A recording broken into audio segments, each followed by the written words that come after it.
யாருன்னு தெரியுமா? അറിയാം, ആ അമ്പലത്തിൽ വെച്ച് കണ്ട ആളല്ലേ. അപ്പ யாருன்னு தெரியுமா? അയ്യോ, അത് കൗണ്ടർക്ക് അറിയില്ലെങ്കിൽ ഞങ്ങൾക്ക് എങ്ങനെ അറിയാനാ? വേണമെങ്കിൽ അന്വേഷിച്ചിട്ട് പറയാം.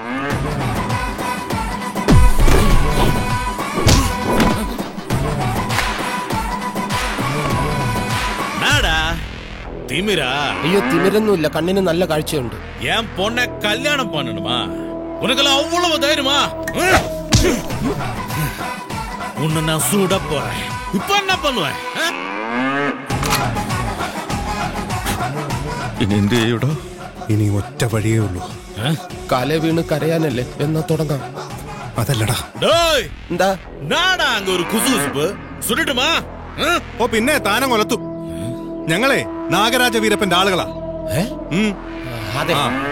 ഞങ്ങളെ വെടിവെച്ചിട്ട് താൻ ഇവിടെ സുഖമായിട്ട് ജീവിക്കുന്നു കാണട്ടെ. ഞങ്ങൾ അദ്ദേഹത്തോട് പറയും.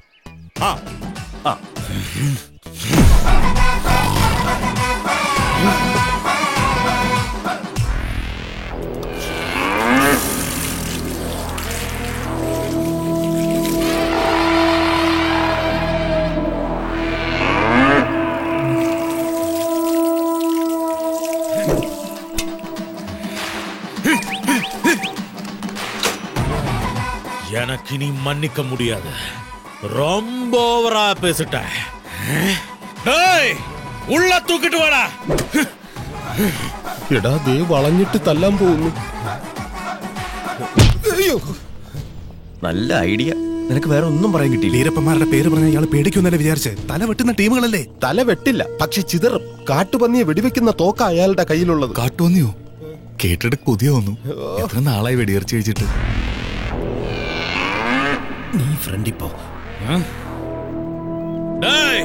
நீங்கெல்லாம் வெளியே போடா. തീരുമാനத்துக்கு ഒരു മാറ്റവും இல்லையா? എന്ത് തീരുമാനം? ഓഹോ, ഇവളവ് ശീക്രം മറന്നുപോയാ?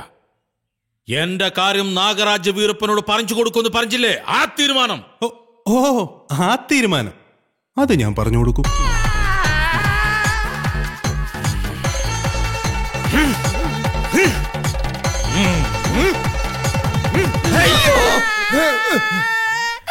പറഞ്ഞു കൊടുക്കരുത്, വലിയ ചതിയായി പോവും. അവരെ ഓടിച്ചിട്ട് പട്ടിയെ തല്ലുന്നതുപോലെ തല്ലി തല്ലി കൊല്ലും.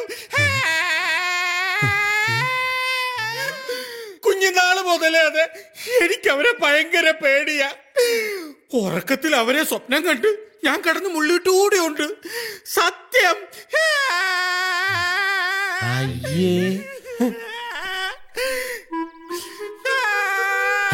കരയല്ലെന്ന് പറയടേ.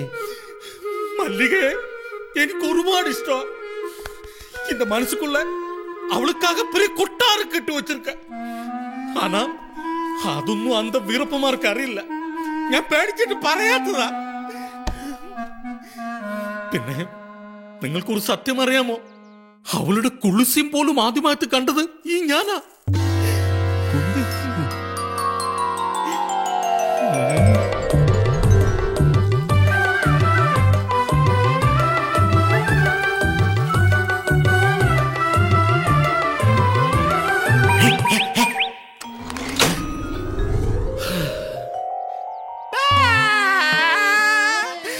നിങ്ങൾ തന്നെ പറ, എങ്ങനെ മറക്കും ഞാൻ അവളെ? കാര്യം വീരപ്പന്മാര് എന്റെ മച്ചമ്പികളാ. പക്ഷെ തല്ലിപ്പോ ആ മര്യാദ ഒന്നും കാണിക്കാറില്ല. അതുകൊണ്ട് സഹായിക്കണം. ഈ കല്യാണത്തെ നിങ്ങളൊന്നും ഒഴിയണം. എന്റെ ഉണ്ടയില്ലാത്ത നോക്ക് മാത്രമേ. ഗൗണ്ടറെ കരയല്ലേ? അതല്ല, ഗൗണ്ടറിന്റെ വിഷമം എനിക്ക് മനസ്സിലായി. അതുകൊണ്ട് ഞാൻ സത്യം പറയാം. ഗൗണ്ടർ വിചാരിക്കുന്ന പോലെ ഞങ്ങളുടെ കല്യാണം ഒന്നും ഉറപ്പിച്ചിട്ടില്ല. മല്ലി ഗൗണ്ടറോട് കളവ് പറഞ്ഞതാ. സത്യത്തില് ഞാനും മല്ലിയും തമ്മിൽ ഇഷ്ടത്തിലാണ്. പക്ഷെ വീരപ്പന്മാർക്ക് ഇതൊന്നും അറിയില്ല. നമ്മൾ തമ്മിൽ ഇത്രയും അടുത്ത സ്ഥിതിക്ക് പറയാ, ആ വീരപ്പന്മാരുടെ മനസ്സിൽ കയറി പറ്റാനാ ഞങ്ങൾ ഇവിടെ വന്ന് താമസിക്കുന്നത്. സ്നേഹിക്കുന്ന കാര്യം അത് കഴിഞ്ഞ് പറഞ്ഞാൽ മതി എന്ന് മല്ലി പറഞ്ഞു. ദേ, ഇതൊന്നും ആ വീരപ്പന്മാരോട് ചെന്ന് പറഞ്ഞേക്കല്ലേ.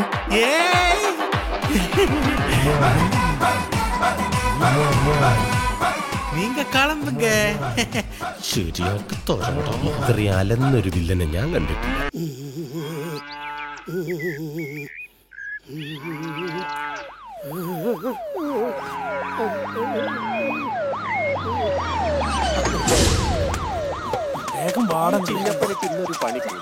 കുറെ നാളെ ഇയാള് നമ്മളെ താഴെ പോകരുത്. താഴെ പോയത് കുഴപ്പമില്ല. വിലപിടിപ്പുള്ള സാധനമല്ലേ.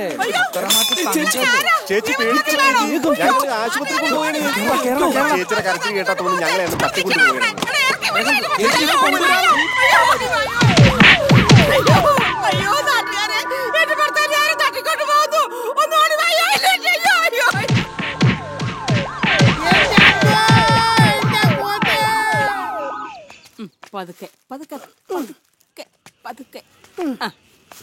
എന്താ ചിന്നപ്പച്ചേട്ടാ രണ്ടുപേരും കൂടി ഇവിടെ? ഡോക്ടർക്ക് സുഖമില്ലാന്ന് അറിഞ്ഞു, ഒന്ന് കാണാമണ്ണാ. നടക്കങ്ങോട്ട്, പതുക്കെ നടക്കങ്ങോട്ട്. സൂക്ഷിച്ച്, കാല് തെറ്റിപ്പോവും. ഏതായാലും നമ്മളിവിടെ വന്നതല്ലേ, നമുക്കേ അമ്പലത്തിൽ കയറി തൊഴുതിട്ട് പോകാം. അമ്പലത്തിൽ പോണൊക്കെ കൊള്ളാം, പക്ഷെ ആണുങ്ങളെ കാണുമ്പോൾ നിന്റെ ഒരു ശൃംഗാരം ഉണ്ടല്ലോ, അതൊന്ന് മാറ്റിക്കോട്ടോ. എനിക്കൊരു ശൃംഗാരമുള്ളേ. എടി, നിന്റെ പ്രായം നീ സൂക്ഷിച്ചാൽ നിനക്ക് കൊള്ളാം. എന്റെ പ്രായത്തിൽ എന്താ കുഴപ്പം? എന്റെ പ്രായം കുഴപ്പമല്ലേ? ഇപ്പോഴെങ്കിലും മനസ്സിലായില്ല. നടക്കങ്ങോട്ട്. അങ്ങോട്ടല്ല, ഇങ്ങോട്ടായിരുന്നു മനുഷ്യ. എന്റെ മനുഷ്യ പതുക്കെ ഇറങ്ങി. നിങ്ങൾ വീണാ കുഴപ്പമില്ല. എന്റെ ദേഹത്തേക്ക് വീണാലേ നാട്ടുകാർ പൊക്കേണ്ടി വരും. പതുക്കെ. ഇന്നെന്താ രണ്ടുപേരും കൂടി പതിവില്ലാതെ? അതെ, ഞങ്ങൾക്ക് അമ്പലത്തിലൊരു പുഷ്പാഞ്ജലി ഉണ്ടായിരുന്നു. സന്താന ഗോപാലം. ശരി, അത് കൊള്ളാമല്ലോ. അപ്പൊ പ്രത്യേകിച്ച് എന്തെങ്കിലും വിശേഷം? അങ്ങനെയൊന്നുമില്ല, വിശേഷമൊക്കെ ഇങ്ങേർക്കാ. എനിക്കെന്ത് വിശേഷം? എന്റെ ഈ ശരീരത്തിൽ കാണുന്നത് തന്നെയാണ് എന്റെ വിശേഷം, അല്ലേ? എന്നാ ഞാൻ പോട്ടെ മോളെ. നടക്കങ്ങോട്ട്. വിശേഷം എന്തൊരു കൊള്ളാം മനുഷ്യ നിങ്ങളെ. എന്റെ വിഷമം എനിക്കേ അറിയത്തുള്ളൂ. എത്ര നാളായി ഒരു കുഞ്ഞിക്കാല് കാണാൻ കൊതിക്കുന്നു. ഇനി ജന്മം എനിക്ക് തോന്നുന്നില്ല. എന്റെ മാനു, നീ ക്ഷമിക്ക്. ഞാൻ ശ്രമിക്കാഞ്ഞിട്ടല്ലോ. എപ്പോ? അമ്പലത്തിന് മുന്നേ വെച്ച് എന്നെ കൊണ്ടൊന്നും പറയിപ്പിക്കരുത്. എന്റെ ഭഗവാനെ ക്ഷമിക്കണേ. അയ്യോ, ചെറുപ്പക്കാർ പിള്ളേരെ കൂടെ പോയിട്ട്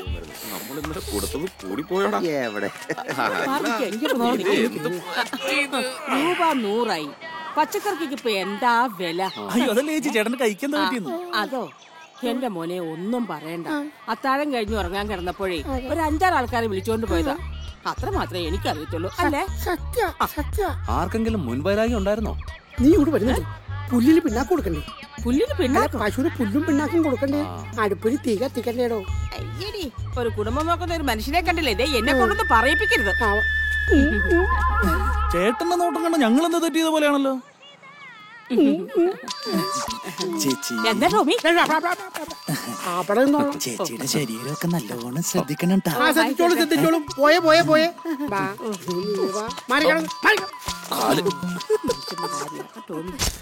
അടിച്ചു പൊളിക്കണെല്ലാം. അടിച്ചു പൊളിക്കണം.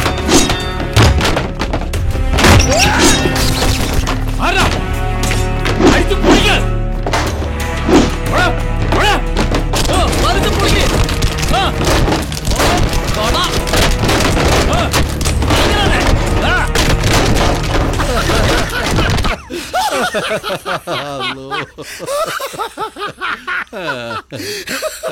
ചന്ദന പക്കാനൊക്കെ കഴിഞ്ഞ എന്തപ്പേട്ടാ?